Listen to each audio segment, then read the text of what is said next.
तो दोस्तों, स्वागत है आपका देश और दुनिया की खबरों के इस नए एपिसोड में। दरअसल आज भारत से जुड़ी हुई कई ज़रूरी अंतर्राष्ट्रीय खबरें निकल कर सामने आ रही है। दरअसल आज की सबसे पहली खबर भारत के माइक्रोवेव वेपन को लेकर है। जी हाँ, हमारी डीआरडीओ ने एक ऐसा हथियार बना डाला है जिसे देखकर अमेरिका और रूस की ताय फिस हो गई। इसके बारे में हम आगे चर्चा करेंगे। फिलहाल नेक्स्ट अपडेट की बात करते हैं। दोस्तों, चीन और इसरो के बीच में एक कंपटीशन चल रहा है। इसरो अब अपना चंद्रयान-4 मिशन लॉन्च करने जा रहा है, लेकिन चाइना भारत से काफी ज्यादा आगे की सोच रहा है। यह एक ऐसे मैग्नेटिक स्पेस लॉन्चर पर काम कर रहे हैं जिसकी अकेले की कीमत लगभग 1.5 लाख करोड़ की है। लगभग इतनी कॉस्ट में तो भारत अपना पहला बुलेट ट्रेन प्रोजेक्ट बना रहा है। तो आइए इन दोनों खबरों को विस्तार से समझते हैं। लेकिन उससे पहले आप सभी इस वीडियो को एक लाइक करके चैनल को सब्सक्राइब जरूर करें और बेल आइकन को जरूर से ऑन रखें। तो चलिए शुरू करते हैं। तो दोस्तों, आज भारतीय डीआरडीओ ने पूरी दुनिया को हिलाकर रख दिया है, क्योंकि हमारे मिनिस्ट्री ऑफ डिफेंस की जो एनुअल रिपोर्ट निकलकर सामने आई है उसमें सबसे बड़ा खुलासा हो चुका है। दरअसल रिपोर्ट में यह सामने आया है कि अभी तक सब लोग यही सोच रहे थे कि भारत सिर्फ और सिर्फ लेजर हथियारों पर काम कर रहा है, लेकिन एक्चुअल में इस रिपोर्ट में बताया गया है कि न सिर्फ लेजर हथियार बल्कि जो लेजर हथियारों के भी बाप होते हैं यानी कि माइक्रोवेव वेपन्स, डीआरडीओ उन्हें न सिर्फ बना रहा है बल्कि उनकी एक्चुअल में टेस्टिंग भी कर चुका है। इनका इस्तेमाल न सिर्फ दुश्मन देश के हथियारों के खिलाफ किया जा सकता है बल्कि दुश्मन देशों के सैनिकों के खिलाफ भी आप कर सकते हैं, जबकि लेजर हथियारों में ऐसा नहीं है। ऐसा इसीलिए क्योंकि लेजर हथियारों में जो ट्रांसमिशन होता है वह लाइट ट्रांसमिशन होता है। जी हाँ, और उसमें लाइट एक ही पॉइंट पर इतनी ज्यादा मात्रा में जाती है कि वह जगह या तो जल जाती है या फिर डिस्ट्रॉय हो जाती है। लेकिन उसका इस्तेमाल आप नॉर्मल ह्यूमन के खिलाफ बड़ी मात्रा में नहीं कर सकते, जबकि माइक्रोवेव वेपन में इसका ठीक उल्टा है। इसमें जो माइक्रोवेव्स होती है उन्हें ट्रांसमिट किया जाता है। इस वजह से आप इसका इस्तेमाल न सिर्फ दुश्मन देश के लड़ाकू विमान ड्रोन पर ही नहीं बल्कि जो टैंक होते हैं उस पर भी कर सकते हैं, जो आर्मर्ड व्हीकल होते हैं उस पर कर सकते हैं, यहाँ तक कि दुश्मन देश के सैनिकों पर भी कर सकते हैं। यह दुश्मन देश के सैनिकों को लिटरली जिंदा उड़ा सकता है। इससे आप अंदाजा लगाइए कि माइक्रोवेव वेपन किस चीज का नाम है और कितने घातक यह हथियार है। और इसीलिए जब 2020 में चीन ने झूठा दावा किया तो भारत सतर्क हो गया, क्योंकि चीन उस समय झूठा दावा करके यह देखना चाह रहा था कि अगर वह माइक्रोवेव हथियारों का इस्तेमाल करता है तो दुनिया इस पर क्या कहेगी, उसकी कितनी आलोचना होगी और वर्ल्ड मीडिया का क्या रिएक्शन होगा।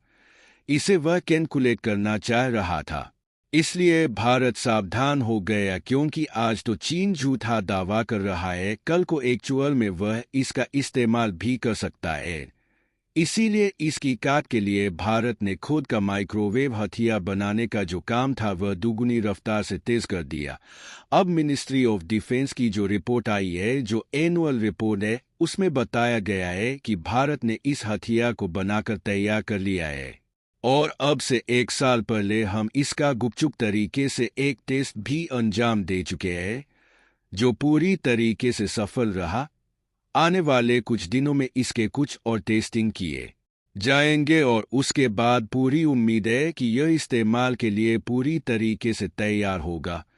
और यकीन मानिए, जब यह तैयार होगा ना तो चीन को तो इतनी दिक्कत नहीं होगी, क्योंकि चीन के पास ऑलरेडी माइक्रोवेव हथियार है। ऐसे में दोनों देश एक दूसरे की काट करते हैं, इसलिए दोनों एक दूसरे के खिलाफ इस्तेमाल नहीं करेंगे। समस्या होगी पाकिस्तान को, क्योंकि पाकिस्तान के पास इसकी काट का कुछ भी नहीं है और चीन इतनी इलीट टेक्नोलॉजी पाकिस्तान को किसी भी कीमत पर नहीं देने वाला। ऐसे में इसका इस्तेमाल अगर भारत पाकिस्तान के खिलाफ करेगा, पाकिस्तान इसका वार झेल ही नहीं पाएगा और पाकिस्तान के लिए मुसीबत यह है कि उसके पास इसकी टक्कर का हथियार एक भी नहीं है। ऐसे में वह इसका काट नहीं कर सकता। यही कारण है कि इस खबर से चीन से ज्यादा पाकिस्तान चिंतित है। चलिए बढ़ते हैं हमारी दूसरी खबर की तरफ, जो चाइना की तरफ से आ रही है। दरअसल इसरो अब अपना चंद्रयान-4 मिशन लॉन्च करने जा रहा है, जहां पर हमारा यह लैंडर चांद की सतह पर जाएगा और वहां की मिट्टी लेकर फिर भारत में भेजेगा। लेकिन आप जानकर शौक रह जाओगे, चाइना तो भारत से काफी ज्यादा आगे की सोच रहा है। दरअसल यह एक ऐसे मैग्नेटिक स्पेस लॉन्चर पर काम कर रहे हैं जिसकी अकेले की कॉस्ट 1.5 लाख करोड़ की है, लगभग इतनी कॉस्ट में तो भारत अपना पहला बुलेट ट्रेन प्रोजेक्ट बना रहा है। चाइना की research Shanghai institute of satellite engineering, इन्होंने एक प्रोमिसिफाई की, अगर हम कैसे भी करके मून की सतह से हीलियम-3 को एक्सट्रैक्ट करके अगर इसको जस्ट 20 टन ले आए ना चाइना में, तो चाइना की 1 साल की सारी एनर्जी नीड्स इससे पूरी हो सकती है। प्रोजेक्ट में दावा यह भी किया जा रहा है कि चाइना रशिया के साथ मिलकर कुछ इस तरह के प्लान को अंजाम देगा और चंद्रमा के साउथ पोल पर यह जल्द ही अपना एक रिसर्च स्टेशन प्रपोजल भी कर चुके हैं कि हम बिल्ड करेंगे। अब से ठीक 11 साल बाद चंद्रमा पर चाइना पूरी तरह से सबको हैरान कर देगा। वहीं भारत के चांद्रयान-4 और 5 मिशंस, इस पर भी तेजी से काम किया जा रहा है। चांद्रयान-4 मिशन के दौरान यहां पर प्लान है कि सॉफ्ट लैंडिंग की जाएगी और फिर मून की सतह से रॉक्स एंड सोइल इसके सैंपल भारत में भेजे जाएंगे। इसके अलावा गगनयान मिशन की भी तैयारी जोरों शोरों से शुरू है। यहाँ पर इंडियन एस्ट्रोनॉट्स को भेजा जाएगा, लेकिन उसके लिए काफ़ी इंटेंस टेस्टिंग, जीरो ग्रेविटी और बाकी सारे क्या चैलेंज होंगे, कैसे फेस करना है, सारा कुछ ट्रेनिंग किया जा रहा है। आज के लिए बस इतना ही। धन्यवाद।